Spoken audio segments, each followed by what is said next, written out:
Wahai Sai, kenapa setiap kali saya mencetak foto saya, foto Anda di kamera saya ini, selalu wajah Yesus yang muncul? Coba lihat, ketika diperlihatkan, itu reinkarnasi saya yang terakhir, kata dia. Itu reinkarnasi yang terakhir, dan sebentar lagi dia akan datang. Kapan? Ya, sekitar 8 tahun lagi.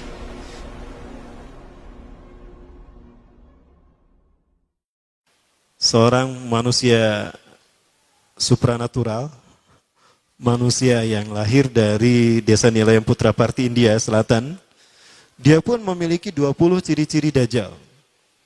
Apa yang bisa dilakukan Dajjal? 20 diantaranya dia bisa. Ya, itu Sai Baba. Dan tahun 95, Sai Baba pernah menginjakan kakinya di Nusa Tenggara Timur. Saat itu Nusa Tenggara Timur, Indonesia Timur dalam kekeringan, kayak sekarang nih. Kering ya.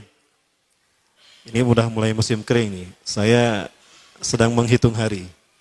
Kalau kering seperti ini terjadi 3 tahun, waspada. Karena sebelum Dajjal muncul, akan ada musim kering selama 3 tahun berturut-turut. Apakah ini tahun pertama dari 3 tahun tadi? Wallahu a'lam. Baik. Nah, Sai Baba datang ke Nusa Tenggara Timur, dia menginjakan kakinya 3 kali. Kakinya dihentakkan begitu 3 kali, lalu dia mengatakan kepada air, ya lama, khuruj. Hai air, keluar engkau. Maka air pun keluar. Sampai sekarang.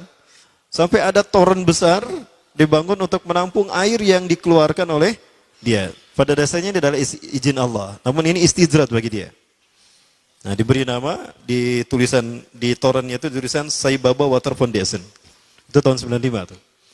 Beberapa ciri-ciri Dajjal. Yang pertama Rasulullah SAW menyebutkan, idza ra'aitumud Dajjal fara'a fi ra'si syai'un kataj. Syai'an kataj. Apabila engkau melihat Dajjal, maka engkau akan melihat di kepalanya sesuatu mirip mahkota. Rambutnya itu mahkota Dajjal.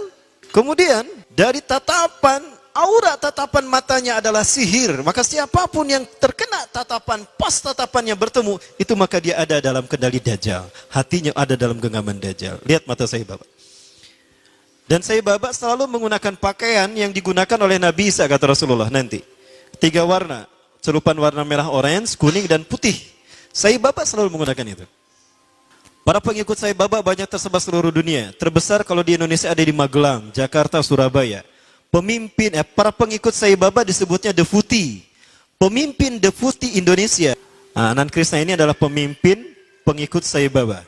20 ciri-ciri Dajjal ada pada Sai Baba. Ada seorang fotografer yang biasa memfoto Sai Baba. Setiap kali dicetak dari kamera film, dari roll kamera yang dijepretkan ke Sai Baba, selalu muncul wajah Yesus. Makanya berkata, wahai Sai, kenapa setiap kali saya mencetak foto saya, foto Anda di kamera saya ini, selalu wajah Yesus yang muncul? Coba lihat, ketika diperlihatkan, itu reinkarnasi saya yang terakhir, kata dia. Itu reinkarnasi yang terakhir, dan sebentar lagi dia akan datang. Kapan? Ya, sekitar 8 tahun lagi. Ya. Nah, kemudian ada pesawat di Venezuela ketika take off, baru 2000 atau 3000 kakian, itu terjadi turbulensi.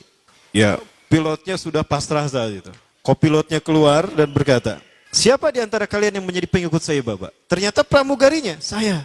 Cepat berdoa untuk Sai Baba, minta kepadanya agar dia menolong kita. Maka dia kemudian masuk ke ruangan tertentu, dia berdoa kepada Sai Baba. Entah gimana doanya. Apa yang terjadi? Awan berkumpul membentuk tubuh Sai Baba setengah badan. Dan awan tadi bergerak mengelambaikan tangannya. Maka seketika itu pula turbulensi hilang dan pesawat itu normal kembali dan bisa mendarat di tempat tujuan. Landing dalam keadaan aman. Nah, ini Sai Baba. Berikutnya juga masih terkait Sai Baba. Ada seorang janda punya anak 4. Dia datang pada Sai Baba dan berkata, wahai Sai, Anda adalah Tuhan kami. Anda Tuhan saya. Saya seorang janda sudah 4 tahun ditinggalkan oleh suami saya. Saya punya anak 4, kami miskin Sai. Kami ingin merubah hidupnya. Anda adalah maha kaya Tuhan kami. Tolong kami beri karunia. Sai Baba hanya menggerakkan tangannya, maka emas keluar dari tangannya. Diberikan pada wanita janda tadi. Ada seorang syekh dari Arab ingin menghujah Sai Baba. Ingat Rasulullah pernah berkata, ketika kalian melihat Dajjal, lari menjauhinya. Jangan kalian mendatanginya, karena sekuat apapun hujah kalian, jika kalian tidak yakin dengan keimanan kalian, kalian akan menjadi pengikutnya. Akan ada seseorang ketika Dajjal muncul, dia datang menghampiri Dajjal. Yahujja bihujjatihi, dia menghujah dengan kemampuan pikirnya. fasara tabi'an lahu haqq tabi'in. Ternyata dia menjadi pengikut Dajjal yang setia. Ini terjadi pada Sai Baba. Seorang syekh dari Arab Saudi, maaf dari Timur Tengah. Saya tidak sebut Arab Saudi ya, keceletot. Datang menghampiri Sai Baba. Sai Baba berkata begini, "Kamu ragu saya Tuhan kamu? Coba apa yang bisa dilakukan Tuhanmu, saya akan melakukannya." Maka apapun yang diminta oleh syekh tadi, Sai Baba melakukannya. Maka apa yang terjadi? Syekh tadi menjadi pengikut Sai Baba yang setia. Baik, kita masih bicara Sai Baba.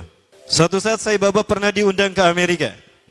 Sekelompok petinggi militer angkatan darat Amerika kehilangan sebuah dokumen. Dan yang tahu hanyalah seorang jenderal yang bernama Conner. Jenderal Conner ini sudah meninggal. Maka dipanggillah Sai Baba. Ketika Sai Baba datang ke jasad Jenderal Conner, dia menaburkan tepung vibuti. Menaburkan tepung vibuti yang langsung keluar dari tangannya entah dari mana. Maka dengan cara diusap, sebagaimana Nabi Isa AS membangunkan jasad yang sudah mati. Maka apa yang terjadi? Jenderal Conner bangun.